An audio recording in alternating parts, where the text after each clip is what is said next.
Welcome back to the sweatshop, boys and girls. In today's video, I'm going to be showing you how to swap out winter tires on this 2002 Honda CRV. Now in today's video specifically, I'm going to be showing you how to install the tire on the rim, which is something that most of you at home won't be able to do because of course you need a tire machine to do such a job. But the thing that you will be able to do at home is of course remove your winter tire from your vehicle or your summer tire from your vehicle with the rim, and then of course reinstall whichever desired one you need to put back. So I'll be showing you a bit about the process of how to do that correctly and save yourself some time, money, and a headache. With regards to the installation of the tire on the rim, you'll be learning, of course, what the process is, what to look for, and to make sure that your installer, whoever you choose to take it to, is doing the correct steps in order to ensure you have trouble-free, headache-free use out of your tires and rims. That doesn't mean to say that it'll be perfect because mistakes do happen, but at least if they're taking these steps, they're going to be trying their best to avoid any mistakes that may lead you to a flat tire after a change. So hit the bell as well. Of course, before we get started with today's video, boys and girls, do me a big favor and hit that subscribe button.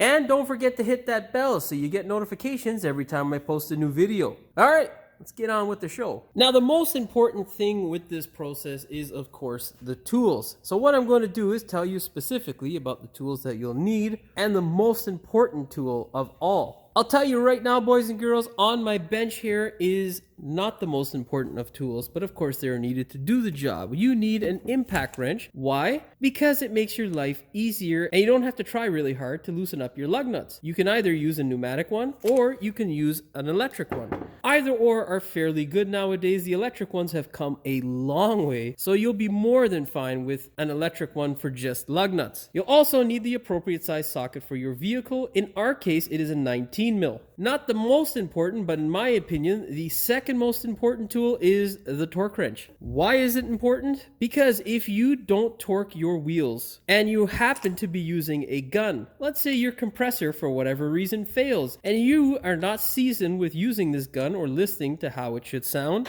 or the battery on your electric impact wrench also starts to die and you're not aware of it, for whatever reason, you're going to put your lug nuts on too loose. And what happens when your lug nuts is too loose is your wheel ends up in somebody else's windshield or killing somebody potentially. So don't be stupid. Make sure you use a torque wrench if you're going to do this job. That being said, in my opinion, the first and most important tool is your lifting device. Either use a hoist or use a good jack with the use of jack stands. Never get underneath your vehicle or loosen up your wheel lugs on a jack alone. That, my friends, is where you see people end up in the 6 o'clock newsreel from being crushed by their car. It is a stupid mistake to save yourself 60, 40, 50 bucks, whatever it may be in your local area. No one wants to die for a price tag of 60 bucks. Crazy, man. Just do it properly. Employ the proper safety measures to ensure you don't end up as a pancake. With all that ranting aside, let's go ahead and talk a bit about the wheel rims. Now, with your wheel rims specifically, it's not really necessary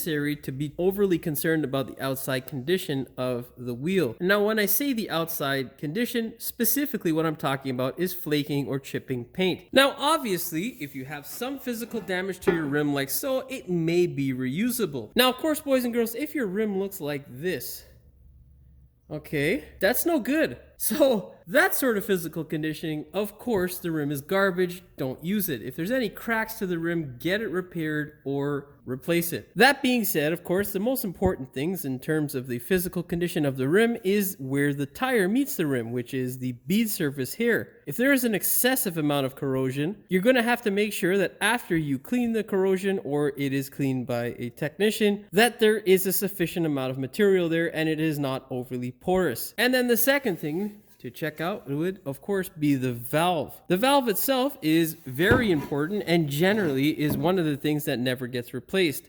Now, I don't replace these things every single time I do tires because I'm usually the person who takes care of my customers' tires and cars over the life of their vehicles. So it's not really important. There's no need to replace these things every single year or every service. So if you're not going to replace yours, what do you want to look for? Well, you want to first things first, touch this guy here to make sure the valve is not rock hard. If it's nice and soft, it's still a good valve. If there's any tears or cracks on this side, it's garbage. The same goes for this side here. here. If there are any tears or cracks on the stem, it is garbage. Now these guys here, in particular on this set of rims, is unknown to me, so I'm going to be replacing them. So in short, make sure that there's no physical bends, cracks, or damage to the rim. And if there isn't, then you're good to go. Don't be scared away from a set of good rims that looks like this, because you can easily spray some new paint on them. With a little bit of hard work and elbow grease, they'll look good as new. Now, of course, let's talk about tires next. What is it that you want in terms of tires? Well, boys and girls, this here is really up to you. What I can tell you is it is important to get a decent tire. Now, what constitutes a decent tire?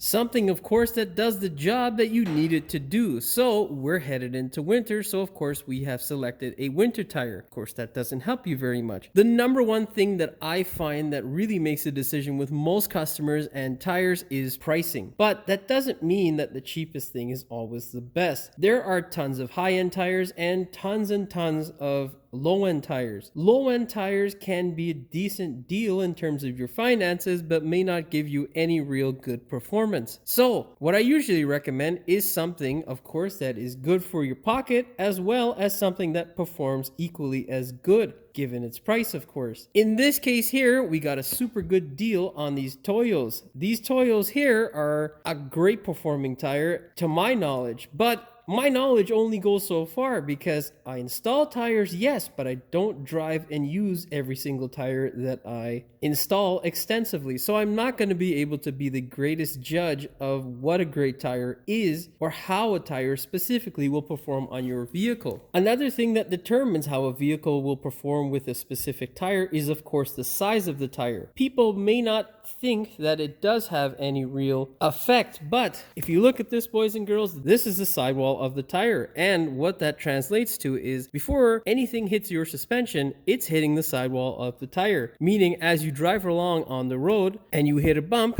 this guy here absorbs it first. Now, some tires, be it all-season light truck tires and all that sort of stuff, have different types of sidewalls that are heavier or built to take more load. All of that stuff can impact the way a tire performs on a vehicle. So the absolute best way to figure out how a tire may perform on your vehicle is to read the reviews of people just like yourself who have installed the tires that you may be looking at on their vehicle to see what they say. Now, in terms of a brand, Toyo is a great brand, so I recommend it to my customer. In terms of the tire, I know this tire to be a good performing tire because I've installed it before and had good feedback from my customers. The bonus thing with this was it's an older tire, so they want to get rid of it at a decently cheap price. It's brand new. We got it $40 cheaper per tire than the new Toyos that are out there. So in my opinion, it's a steal deal. So those are the sort of things that you can kind of look for in order to determine what tires may be best for you. I don't always recommend the China tires or offshore tires. I don't always recommend the top of the line tires either. The cheap tires, of course, do have their place. Of course, checking out the reviews of the tires or talking to people who may have purchased these tires recently will really help you determine whether it's worth spending the money and whether you're getting good bang for buck. Well, boys and girls, that's enough rambling. Let's go ahead and start swapping these tires out. Now, first things first, boys and girls, let's get this thing up in the air and get those tires off. Of course, fire the rim off.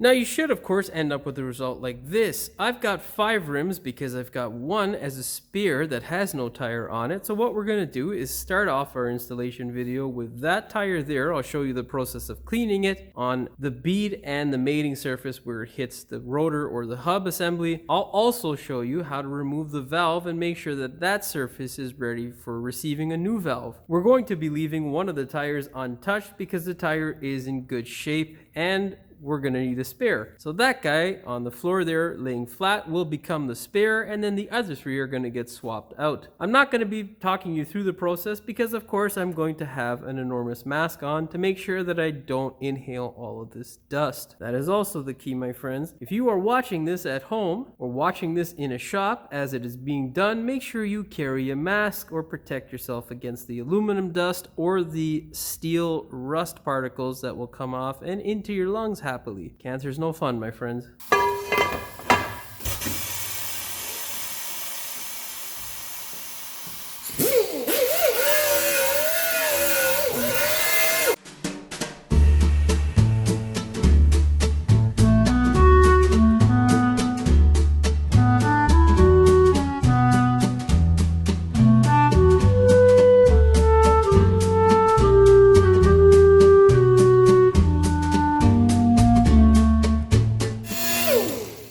the valve.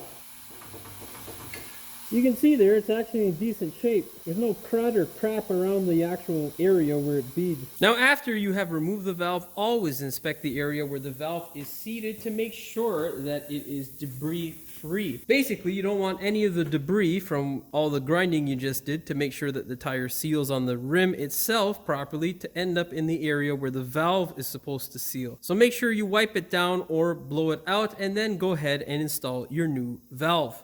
Of course, you're going to need a valve installation tool. You're going to need a brand new valve and a core remover if you choose to take the core out. Now, because these are made in most times in an offshore faraway land where quality usually isn't the number one thing in a person's mind when creating these little things, what you want to do is always check the valve for being tight. With a good manufacturer, they usually are. Then go ahead, inspect the hole, make sure again that it is debris free. Set your valve in place.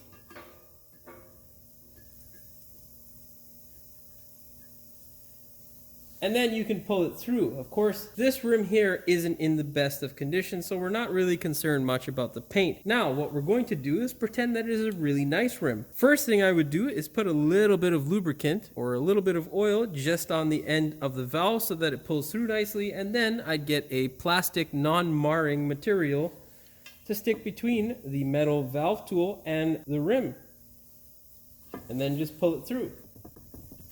And now our valve is properly installed. There is one more thing to grind on this rim and then we can go ahead and install the tire. For those of you who may be doubting my grinding abilities because I did the top half of the rim upside down, there you go. I hope that's put your doubts to rest. Now the last thing on the rim to grind up is this section here. Now why would we want to go ahead and grind this section of the rim? Well, two things. It is integral to have a flat surface that is not full of impurities so that you can balance the rim properly. The other thing is with rust or the metal that comes from your rotor, rust likes to expand and also destroy your rim. You can still see the machine marks here around this area. Now, when we hit it with the grinder, our goal, of course, is not to remove these machine marks. It's just to remove the crap on top of the aluminum surface that has the machine marks. And much the same for the wheel rim bead itself. We're not trying to remove any of the material. We're just trying to get rid of the dirt and debris, the corrosion that's caused by the road salt. Of course, you boys down in the south of the states won't see this sort of stuff. You're probably going to be like, oh my god, look at these rims, Jesus Christ, they're in terrible condition, blah blah blah. Yes, I know, being a Rust Belt mechanic sucks balls, but what to do, boys and girls? It is what it is. Anyhow, so if you're up in the Rust Belt, you'll probably see a rim like this. You may even see this down south. You will never see corrosion on the rim down south. I've had rims come up from California that are like 20 years old and I've never seen any corrosion, which was wonderful and heartbreaking at the same time. Let's not get off topic about how wonderful this job is. Next step, again, mask up and grind off some of this rust in here. Do not be overly aggressive. It's never the goal to be overly aggressive. If you take away too much material, you are now causing the same effect that you are trying to get rid of with having an uneven surface. So take your time and do it properly. Now remember, boys and girls, don't be a pendejo. Make sure you do it gently. Now let us begin the grinding process.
course, you should end up with a result like this. Remember, the key to this is not to be overly aggressive and to get rid of all the rust and debris that may be sitting on the surface. Then also just give it a quick little swipe in here so that your wheel doesn't get caught up when you put it back. And that way you won't have to smash it off with a hammer. There's also another remedy I'm going to be showing you for that as well. It may be hard to see, but you can still see the machine marks. Probably not on camera, but whatever. They are still there. Again, try to achieve the same sort of pattern. If you don't, well, you might have some issues with balancing. Now we can go ahead, flip this thing over and put our tire on. Now when installing a tire, it is very important to know a few basic things about the tire. Of course, number one, make sure you have the correct size. The other thing is to know the direction of the tire. As you can see, Toyo makes it very easy with it saying that it is for the right side. It also gives you the direction. On most tire brands, I think only on Toyo, they give you the left and right. On all the other tire brands, there is only a rotation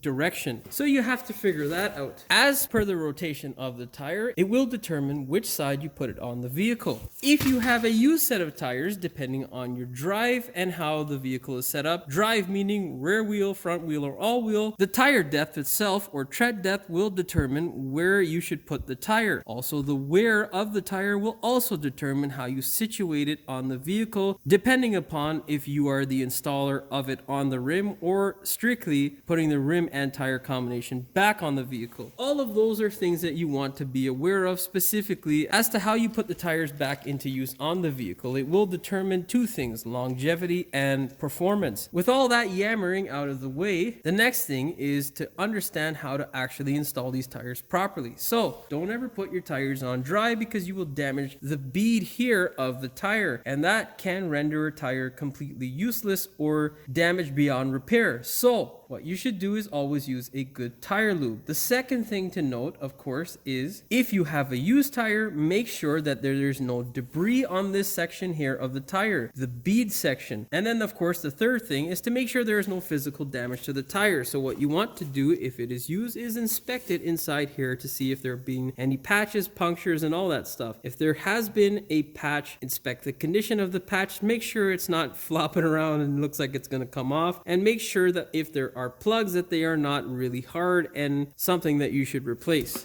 Then, of course, inspect the condition of the tire to make sure that it's worth your while putting it back on, and then you can put it on the rim. You know, the amount of stuff that we actually go through as mechanics quickly in our head to make sure that we're doing the job correctly is ridiculous. I don't get paid enough for this bullshit, boys and girls. Anyhow, our next step, let's go ahead, lubricate the tire and put it on. If you have a tire machine, it should also come with a brush that looks something like a dead rat. Soak this thing in your choice of tire lubricant and then spread it around the bead and the outside portion of the bead here where the tire is going to meet the rim. Don't do just the one side, do the other side.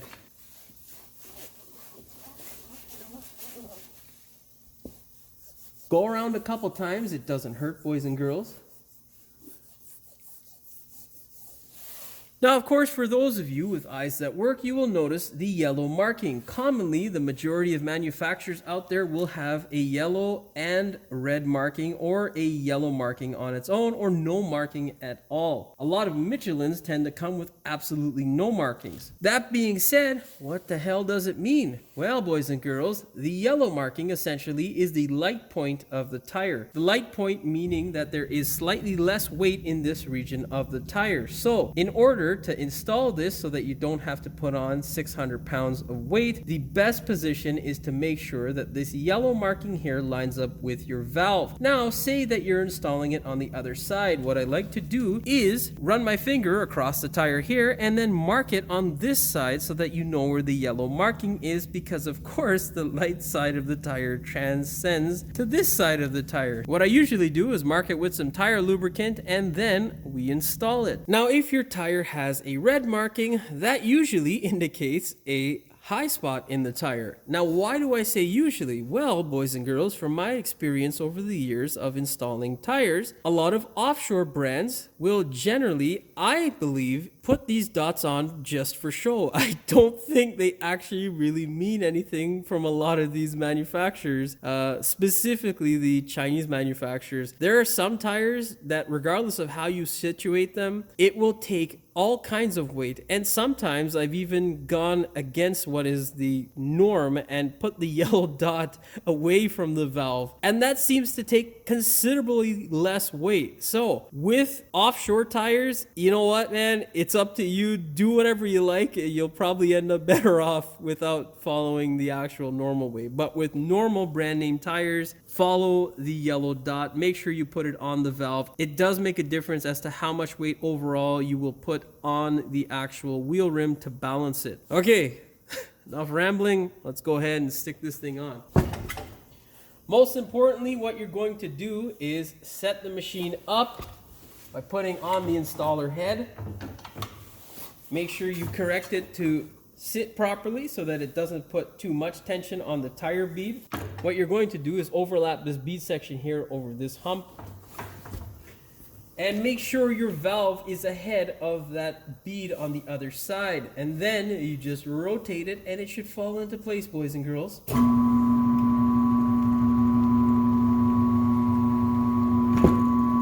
Now, as it goes onto the tire, what my rule of thumb is generally for most tires is I like to line the valve up with myself and then move this guy here to the valve itself. Now, of course, when you're installing the tire is going to want to go back slightly, so move it ahead about a ½ inch to an inch. And that should generally be enough for you to get it lined up. If this guy is within an inch or two of the valve, you're good to go. It's not going to make that much of a difference. Now, push down on the tire. Make sure that this guy is under this little hump here on the installer head, and then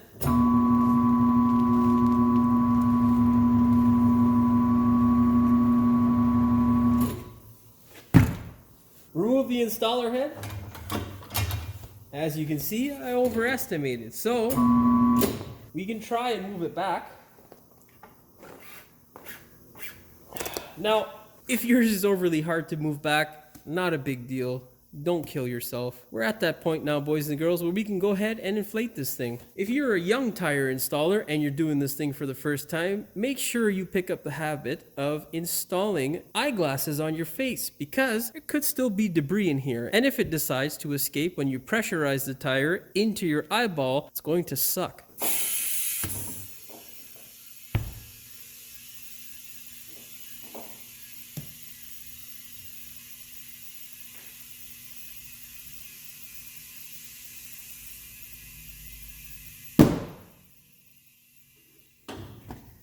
Now, the trademark of a good tire is that it pops at a low PSI. A lot of crappy Chinese tires, specifically one brand, starts with an S, ends with an Alon. One of the worst tires that I've ever put on in my life. They have improved over the years, I can say that, but initially when they came out, because they were so cheap, everyone was buying them up, and for installers, it was extremely dangerous to install them. In my shop here, I have 160 PSI line pressure. I would max out my line pressure, and these stupid tires would not pop sometimes. So, you know, as a tire installer, you never want to deal with something like that. It is extremely scary, and if God forbid one of these things blow up on you, it's not a pleasant experience. We are currently now less than 10 PSI, and the top bead, which is usually the hardest, has mounted on this rim. So thank you, Toyo, for making a wonderful product.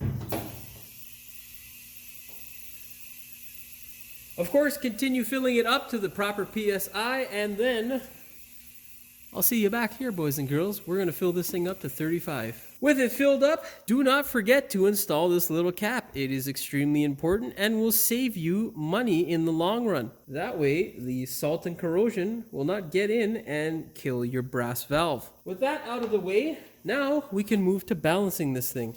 Now, of course, the first step before moving to the balancer is two things. You need to remove your hubcap, of course, if you have one, so that you can slide your wheel onto the balancer. Now, what I usually use is something like this, just the butt end of my hammer.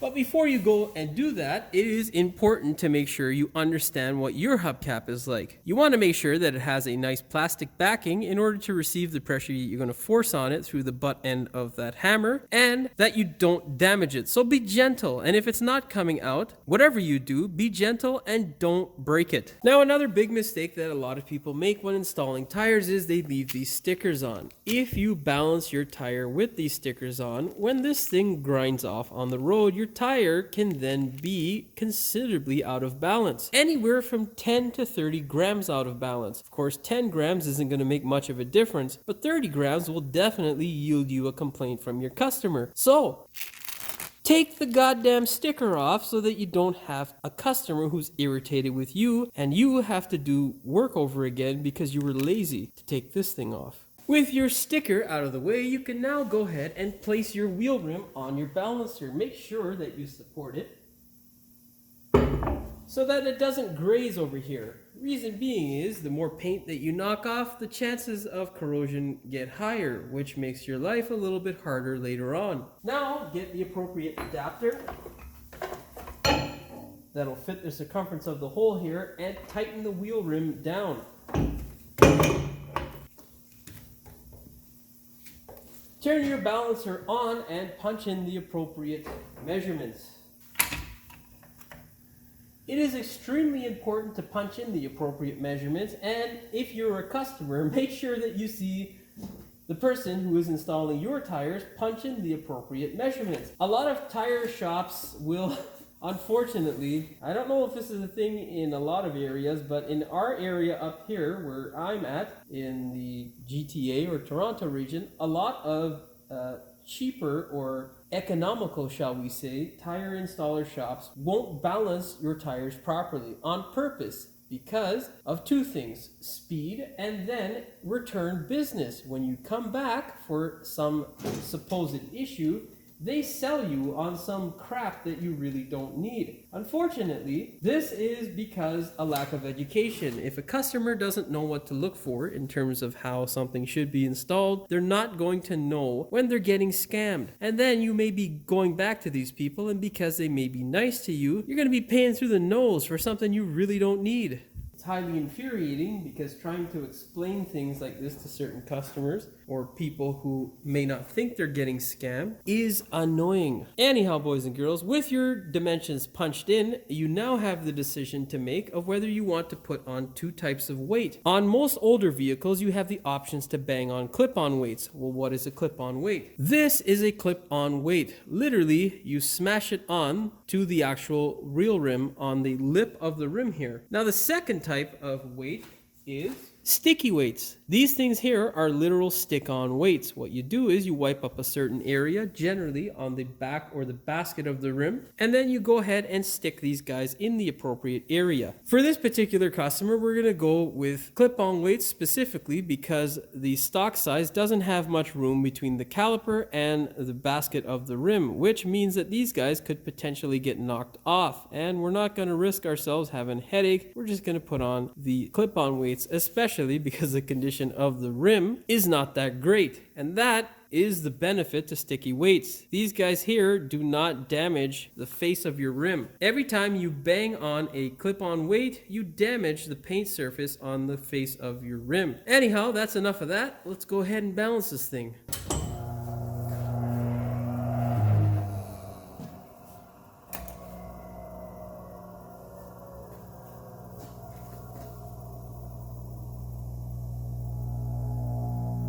Now, as you can see on the balancer, there are some lines here as well as some numbers. This specifically says 0.5. The 0.5 essentially is 0.5 ounces of weight or 15 grams of weight. Because we are selecting a clip-on, this is the type of weight that we need. Well, there is a specific way that we determine what kind of weight we need, and it is with a gauge like this. Essentially, what you're going to do if you're using clip-on weights is hold this gauge up to your rim and then see exactly which one works best for your application. Whichever one fits is the one for you. In this case, because it's a Honda rim, FN is the type of weight that is needed to pound onto this rim. rim. Once you've determined what type of weight, you need to know where to smash it on. Well, you can see here, boys and girls, there are these lines here on the actual balancer. This is generally how the majority of balancers work. What you need to do is line those lines up. Once they form a complete line like so, this is the area in the 12 o'clock position of the wheel rim where you want to hammer on the weight.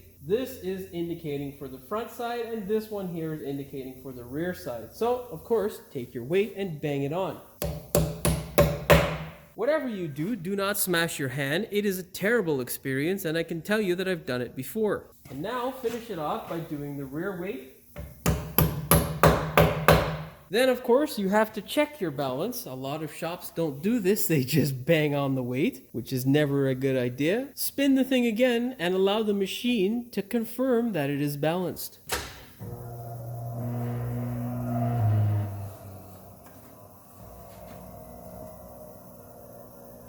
As you can see there, boys and girls, it says 0 on the panel, which means specifically that this wheel rim and tire combination is balanced because there is no more weight required to balance it. Now, boys and girls, we can go ahead, pull this thing off of the machine and install it on the car. Now I'm going to show you how to remove one of the used tires so that you understand what goes into that process. Of course, the first thing you're going to need is a valve core tool. Pull off the cap and then remove the valve core. Remember, all Schrader valves are lefty-loosey, righty-tighty, and they do not require very much torque. Let those things bleed out, and then we'll show you how to remove those tires. Now with your tire deflated, go ahead, roll it onto the machine, and break the bead. Flip it around to the other side.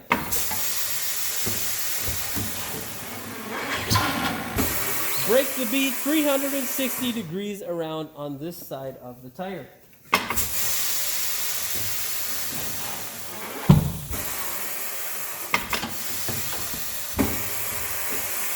With the bead completely separated, you're going to have to lift it onto the top of the table here so that you can dismount it. I don't, because I've invested in a nice machine. Now go ahead and clamp the rim down. Now, if you are a young installer who doesn't have all sorts of fancy arms on his machine, what you can do is just push the tire down like so, slide your dead rat around in there to lubricate the tire. Of course, I don't have to do that because, as I said in the previous frame, I bought a nice machine. Compress the tire like so, and then use this guy here, your dead rat, to lubricate it.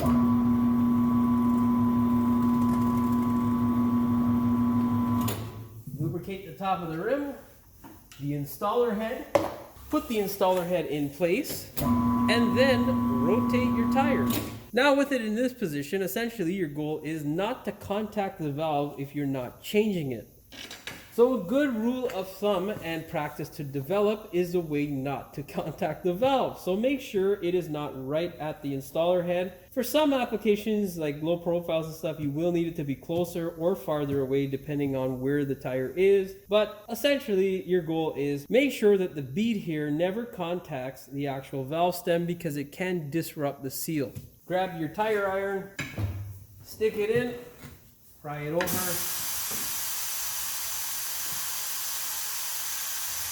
Reverse the actual table just a bit.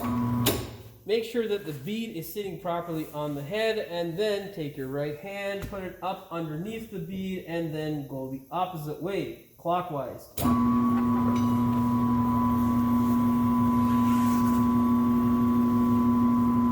Make sure your valve comes all the way around and repeat the process. But this time you're going to take your left hand and stick it up under this side, pulling the tire all the way up. Then pull it up on this side here where the installer head is. Pull the tire up onto the installer head for the final bead here, and then make sure your right hand is underneath there holding the tire. Make sure you're pulling up and away from the installer head. Remove the actual tire iron and then squeeze the trigger counterclockwise, and she's separated. And there you go, boys and girls. One tire separated from the rim.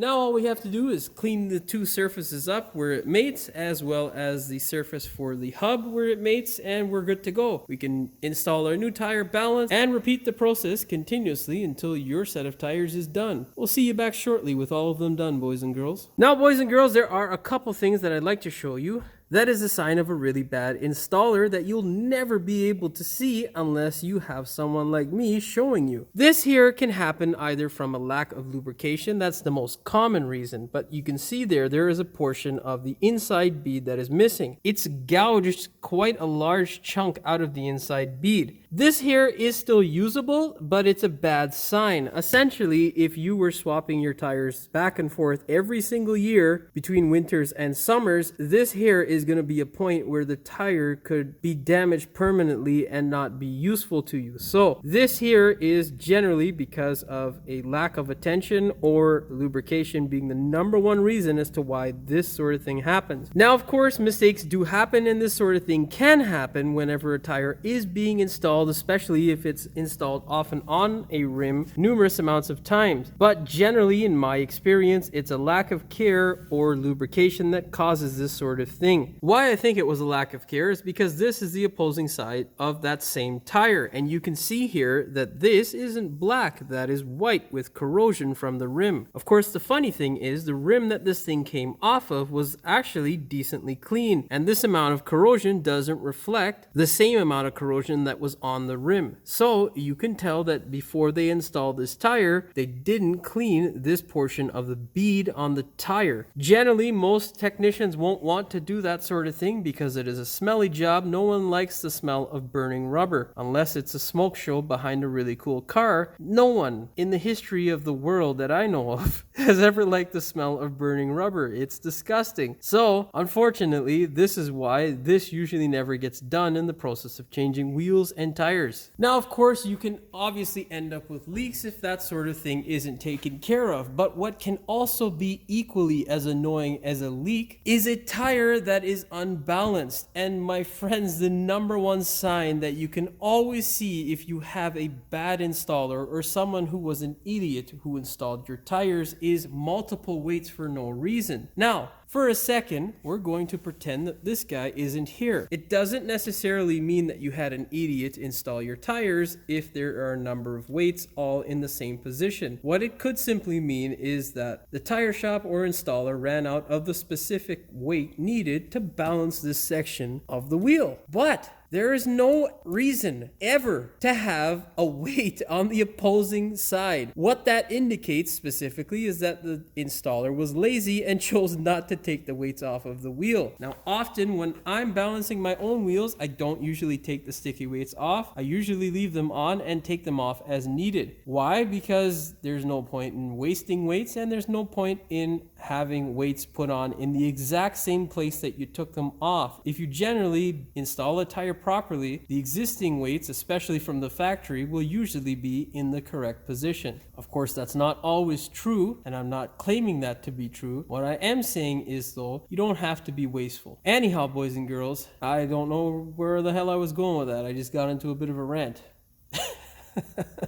Anyhow, so long story short, this here with an opposing weight on the opposite side means that you got screwed or had a shitty installer. If you have had this situation arise for you in the past, do not go back to that same shop. Support someone who does it properly. Okay, boys and girls, we'll see you back soon, I hope. Now, with your wheels all said and done, boys and girls, the time has come to put them back on the car. Of course, if you watch my videos in the past, you should know before you put the wheel back on, you've got to apply some anti-seize or white lithium grease. We're going to apply some white lithium grease. Of course, before you go ahead and apply it, shake well.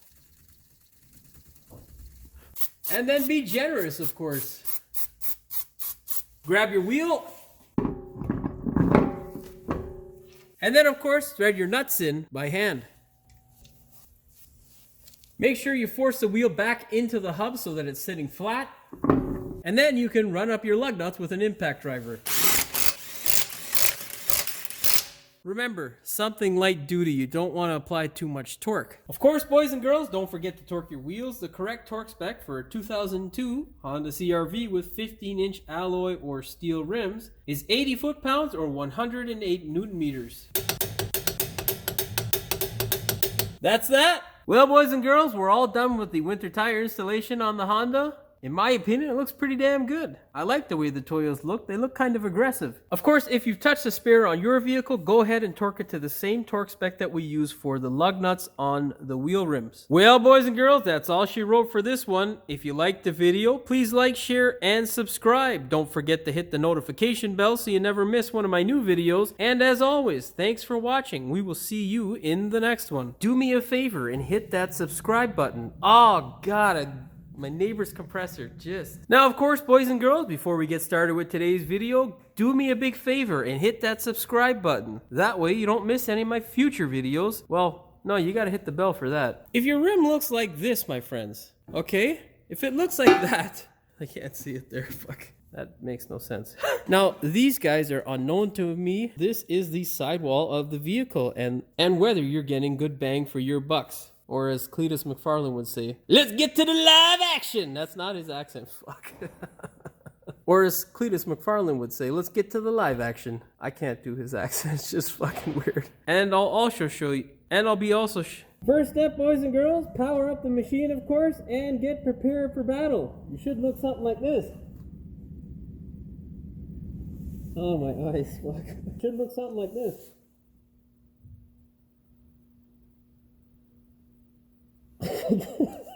You don't want any sort of dust or grindings that you just may have created from grinding down the rim in order to make sure that it seals properly on the bead to fall into the position or where... Oh, for fuck, that's way too much rambling. Now the second portion of... The reason being is... Oh, fuck, don't kick the camera, Jimmy. You want this to have a flat surface.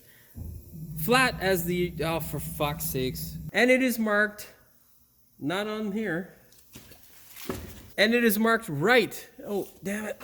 Then the third thing, those of you with eyes that work will see this yellow dot. What does this yellow dot mean? Essentially, that is the light point, or the point, I think it was a light point. Let me fucking confirm that. Fuck you, man. Even though it feels like it's absolutely fucking piece of mother cunt. Every time you bang on a clip-on rim, every time you bang... Anyhow, enough that. 0.50 ounces. 0.5. Now take the deflated tire, wheel it over to your tire machine if you're doing this at home.